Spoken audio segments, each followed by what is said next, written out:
안녕하세요, 송영선입니다. 16일 이달 중순에 트럼프 대통령이 핀란드에서 푸틴 대통령하고 둘이 만나 통역도 없이 두 사람 단독 회담을 하겠다고 했습니다. 왜 만날까요? 언론에서는 2014년부터 신경을 건드리게 하고 있는 게 크림반도의 병합 문제라든가 우크라이나 침공이라든가, 그리고 지난 5월 초에 있었던 4월 초에 있었던 것처럼 시리아 정부군을 러시아가 시리아 정부군을 후원해주고 있다라는 것에 대해서 한 말씀 하든지, 또 이중 스파이라는 이유 때문에 영국으로 망명한 러시아 스파이를 죽인다든지, 이런 러시아 스파이 사건이라든가 이런 문제에 대해서 인권 차원에서도 좀 얘기할 거다.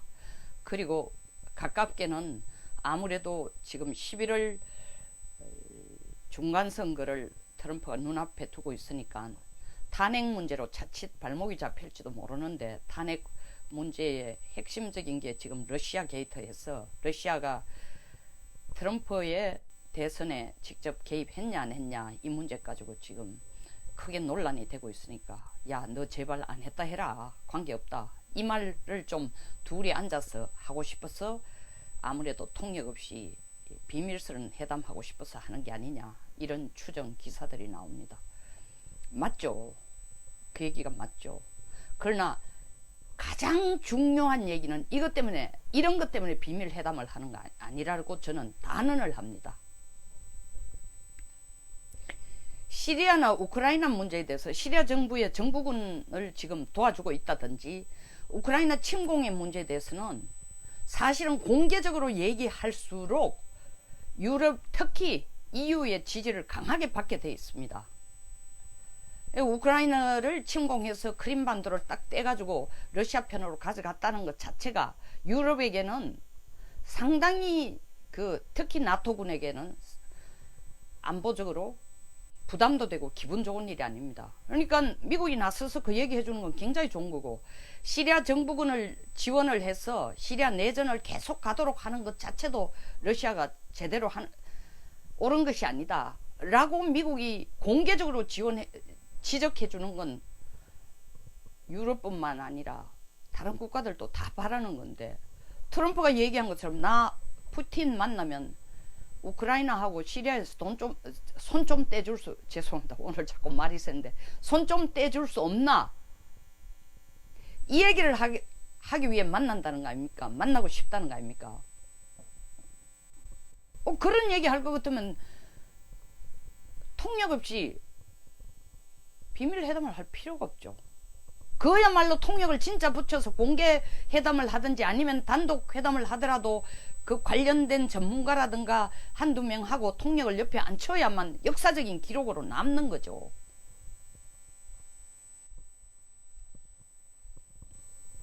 이런 비밀 회담 한다는 데 대해서는 일반 외교의 관례로 볼 때는 의전상에는 굉장히 이상한 일이니까 지금 외교관들은 이건 옳지 않다 보고, 전략가들은, 와싱턴의 전략가들은, 야, 전번에도 싱가포르에서 김정은이 만날 때에 둘이 앉아가 35분간을 비밀회담을, 단독회담을 했는데 뭔 얘기가 왔는지 몰라도 뚜껑을 열어보니까 미국 정상회담의 합의문에는 그렇게 공개적으로 큰 소리치고 떠들던 CVID도 안 들어갔고, 구체적으로 북한이 미국에게 요구하는 게 아무것도 없는데 뭐 때문에 둘이 앉아가 35분간 비밀회담 했냐, 그 내용이 뭐냐 궁금하다. 이거 하려고 트럼프 당신이 전 세계 언론에 2,000몇 명을 불러 모으고, 물론 당신이 불러 모은 게 아니라 취재진들이 자격대로 열을 받아 온 거지만, 세계 모든 방송과 언론에 관심을 끌면서 뚜껑 열어보니까 이렇게 하찮은 종이 한 장 내는 거 하기 위해서, 그것도 어떤 컨클루시브, 결정적인 무슨 단서라든가 결정적인 해결 방법이라든가 해결 기한도 없이 북한 핵 문제에 대해서 이렇게 내놓고 난 뒤에도 당신은 굉장히 잘했다. 김정은도 굉장히 협조적이다 얘기하는데 도대체 당신 속셈을 알 수가 없다. 이렇게 많은 비난을 하고 그뿐만 아니라 그 후속 조치 지금 일어나고 있는 상황 거의 한 달 가까이 아무런 북한 쪽에서의 움직임도 없으니까 김정은보다 트럼프가 더 우리를 속이지 않느냐 하는 비난의 빗발이 워싱턴뿐만 아니라 한국의 보수들 사이에서 한국 정부에서도 정부는 아니지만 보수들 사이에서도 일어나고 있습니다. 트럼프 왜 이 짓을 하고 있을까요? 돌머리라서? 뭐 여기 다른 평가는 이렇게 나왔습니다. 언론의 주목을 받기 위해서. 제가 볼 때는 언론의 주목을 받기 위해서 이 짓 하기에는 트럼프는 그보다는 훨씬 더 머리가 좋다고 생각합니다. 네, 오진아님 안녕하세요. 트럼프가 러시아 푸틴하고 둘이 앉아가지고 통역을 뭔 얘기를 하려고 통역 없이 앉을까요? 둘이가. 물론 통역도 안 되고 기록에도 안 남도록 하고 싶은 거는 푸틴에게 나 11월달 중간선거 전까지 당신이 러시아 게이트라고 지금 미 국내에서 이렇게 시끄러운데 그것 좀 어떻게 해결해 주시오. 러시아는 관계없다라는 얘기를 확실히 해주면은 내가 좋은 일을 하려고 지금 북한 핵 문제를 들고 나왔는데 세계 평화를 위해 들고 나왔는데 워싱턴도 나를 이해를 못하고 우리의 동맹국도 제대로 동맹국의 내 편이라고 하는 보수들도 제대로 이해 못하고 유럽 국가들까지 나한테 손가락질을 하면서 헛발질하고 있다고 얘기하는데 내가 속 터져 죽겠다. 내 본심은 그게 아닌데 내 당신하고 푸틴하고는 얘기가 통할 것 같으니까 얘기하는데 러시아 게이트 같은 건 없다고 얘기해달라. 이 부탁을 하고 싶을 겁니다. 푸틴이 미리 알아가지고 얘기까지 하고 있다는 거 아닙니까? 에? 관계없다라고. 트럼프 대통령이 되자마자 외교 전략 순위를 결정을 했습니다. 1번이 IS예요. 중동의 IS 문제입니다. 2번이 뭐냐? 미럴 관계를 만드는 거였습니다. 미럴 관계를 만드는 겁니다. 대통령 되기 전에도 푸틴과의 굉장히 가까운 이런 모습들이 여기저기서 나왔습니다. 근데 그게 개인적인 제스처일 뿐만 아니라 제스처를 넘어서서 그런 웃고 악수하고 화기애애한 분위기를 연출한 것은 굉장히 계획된 계산된 행동이었습니다. 러시아를 미국 편으로 끌어들이겠다는 겁니다. 뭐에 대해서? 중국의 부상을 막기 위해서. 패권 부상을 막기 위해서. 그래서 넘버 2로 미러의 미럴 정책을 넣었는데 이게 무참하게 무산이 된 게 트럼프 대통령 되자마자 당신 러시아 게이트, 러시아에게 정보를 얻기도 하고 주기도 하고 이거는 국가 안보를 위배하는 일이다 하고 지금 코미 FBI 국장이 걸어놓은 상태입니다. 그러니까 트럼프로서는 자기의 탄핵 문제가 사실은 국가 전략, 미국이라는 국가의 국가 이익을 위한 자기의 전략을 추진해 나가는 것보다 훨씬 더 코앞에 떨어진 문제예요. 그러니까 이 문제를 해결을 해야 그 다음에 자기가 신임을 얻어서 11월 중간선거에서 이기고 그 다음 또 재임이 되면은 자기가 거대한 포부를 가지고 있던 그 전략을 끌어나갈 수 있다고 생각한 겁니다. 그러니까 지금 러시아 게이트가 진짜 발등에 떨어진 불이에요. 그러니까 그 문제는 분명히 푸틴에게 부탁을 할 겁니다. 통역 없어야죠. 두 번째지만 훨씬 더 중요한 트럼프의 본심을 얘기하는 거는 당신 북한 핵 문제에 대해서 노골적으로 중국과 같은 목소리 좀 내지 마라. 내가 이 북한 핵 문제를 가지고 떠드는 이유는 중국의 패권을 막기 위해서다. 중국이 그 카드를 가지고 계속 북한을 이용해서 북한 비핵화의 시간을 연장시킴으로써 미국 전략에 딴지를 걸어서 시간을 벌고 북한을 자기 편으로 중국 편으로 끌어들이고 동시에 시간을 벌면서 중국의 패권 부상에 시간을 얻자고 하는 건데 이거 좋은 거냐? 러시아가 중국이 패권, 당신네들이 한때는 중국이 도저히 상대도 할 수 없을 정도로 막강한 국가 아니었냐? 우리 역사를 보면 잘 알지 않냐? 1972년 키신저가 닉슨하고 마오쩌둥을 왜 만나게 했냐? 솔직히 말해서 소련이 너무나 강하니까 소련 쪽으로 붙는 중국을 우리가 떼내고 싶어서 했다. 역사는 되풀이 되는 거 아니야? 당신 듣기 기분 나쁘지만 지금 러시아 입장이 1960년대 중국하고 비슷한 거 아니냐? 그보단 좀 나을지 모르지만 경제적으로 뭐 여러가지 체제 자체도 정치적인 이념도 더 이상 공산주의가 아니니까. 정치적인 이념이 공산주의도 아닌 국가가 왜 공산주의 국가가 손을 잡아가지고 뭘 해보려고 하냐? 민주주의 국가에 대해서 대항하면서 미국 편 들어라. 가장 가까운 그렇게 할 수 있는 방법이 첫째, 북한 핵 문제에 대해서 너무 노골적으로 중국 편을 들지 마라. 더 중요한 것은 중국이 말이야 지금 겁도 없이 미국한테 대들어서 1대1로라는 걸 만들어가 바다에서 서태평양을 저것들이 다 북쪽의 너머 쪽은 러시아가 다 장악하고 있으니까 감히 거기에는 또 직접적으로 자기들 무역에는 가장 직접적인 영향이 없고 자원개발 쪽으로서 문제가 있을지 몰라도 그건 지금 중국의 이미디어트 즉각적인 관심사가 아니니까 서태평양 대서양 쪽에서 먼저 특히 서태평양에서 미국이 만들어 놓은 해상교통로를 저그들이 한 수도 떠가지고 그 지역 미국이 기지를 가는 데마다 만들어 놓은데 적어도 비슷하게 옆에 다 만들어 가지고 미국하고 바다에서 맞먹겠다고 하고 또 EU에 대해서 시장을 미국이 지금 아시아로 돌아서고 있으니까 EU 시장은 중국이 다 독점하겠다.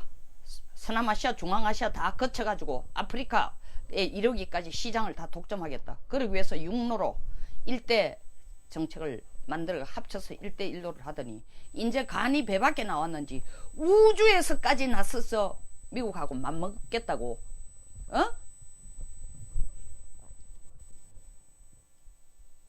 나서고 있다. 그래서 뭐 우주 정거장 만들고 막 여기에 엄청나게 돈 때렸고 지금 정신없다.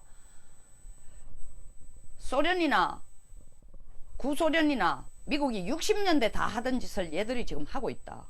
그리고 뭐 달에 유인 우주선을 2031년에 보낸다고 하는데 땅 바다뿐만 아니라 우주에서까지 미국하고 맞먹겠다고 나오는데 소련이 지금 참 러시아가 지금 경제적으로 어려워서 이러고 있지만 당신네들 국가들이 미국하고 합치면은 기술도 미국 거 가져갈 수 있고 자본주의 체제화로 개발도 될 수 있고 다 되는데 지금 중국한테 눌려가지고 지금도 위성 개발은 러시아가 미국하고 맞먹을 정도로 강한데 그걸 제치고 중국이 나서가지고 바로 달까지 유인 우주선 날리기 어려우니까 우주 정거장 만들어가지고 우주 개발하겠다고 나서는데 거기에서까지 미국의 패권에 도전하겠다는데 러시아가 그걸 팔짱 끼고 보고 있을 거냐? 내가 못하도록 하기 위해서 먼저 중국에 딴지 건 게 기술 유출 안 된다고 지금 걸었다. 두고 봐라. 무역전쟁보다도 더 무서운 압력이 중국에게 될 거다. 당신네 나라도 골바초프가 레간 대통령이 하는 SDI 별들의 전쟁 소위 말하는 전략방어구상 따라 올려가 가랭이 찢어져가 지금 이 구소련이 없어진 거 아니야. 내가 지금 중국에 대해서 그렇게 하려고 하니까 당신도 중국이 우주에 대해서 패권 장악하기 위해서 돈 무진장 쓰도록 하는 미국의 전략에 손을 잡아주라. 저는 이런 걸 논의하기 위해서 다시 말하면 우리 둘 손잡고 중국 패권 막자. 패권 부상 막자. 이거 어마어마한 비밀이죠. 설사 중국이 눈치를 다 채고 있다 해도 미국이 러시아하고 앉아서 그런 얘기를 하거나 미국이 그 생각을 가고 있다는 걸 공공연하게 중국이 안다 해도 막상 푸틴을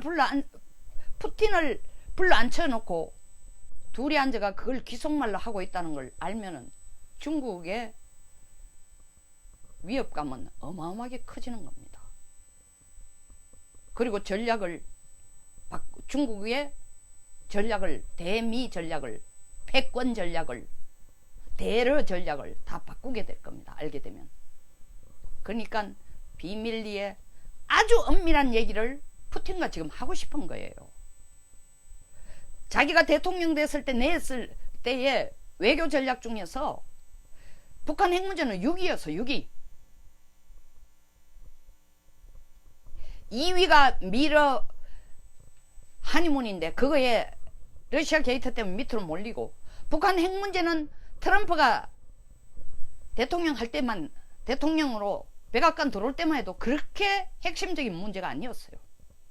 시간을 두고 좀 해결할 수 있다고 생각하는데 북한이 직접적으로 미국의 안보에 위협을 가하는 것 뿐만 아니라 더 나아가서는